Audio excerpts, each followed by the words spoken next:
But when they got the bill, they were so shocked, they contacted our investigators. Tim Waller is on the story. And Tim, the owners of the towing company have now been charged.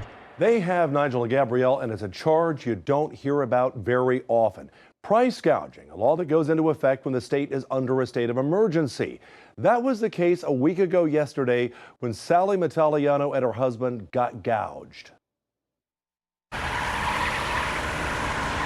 It was one of those nights where some drivers had no choice but to abandon their vehicles for the night. It was so bad that the cars were sliding in on their own. Sally Mataliano's husband walked home with plans to retrieve their vehicle the next morning. But their car was gone when they got there. You thought the car had been stolen? Yes, because there was, where would it go on its own?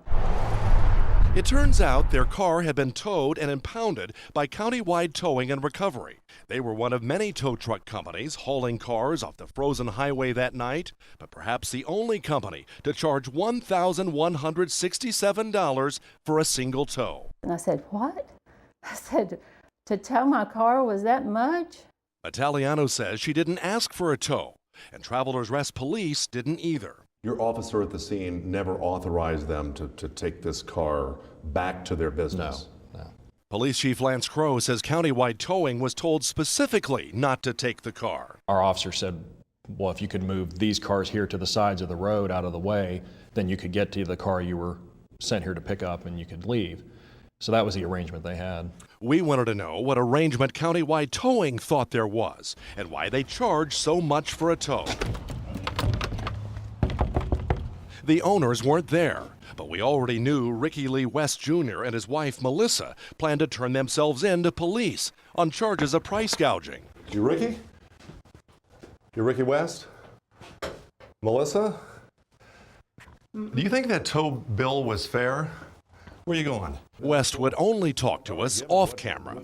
You don't think more than $1,000 for one tow is a little steep? Do you think taking 3 hours to load a car up in the freezing cold is worth doing it for $20? No, I don't think anybody said 20, but 1,000? He told us he plans to refund all of Mataliano's money. Are you angry that you were charged this much money? Yes. In hopes of lessening her anger from that cold and expensive night. As we said, it's not every day police charge somebody with price gouging. In fact, Chief Lance Crowe had to research the state law before actually filing charges. More about that and the penalty price gouging carries tonight at 6 o'clock. Nigel and Gabrielle.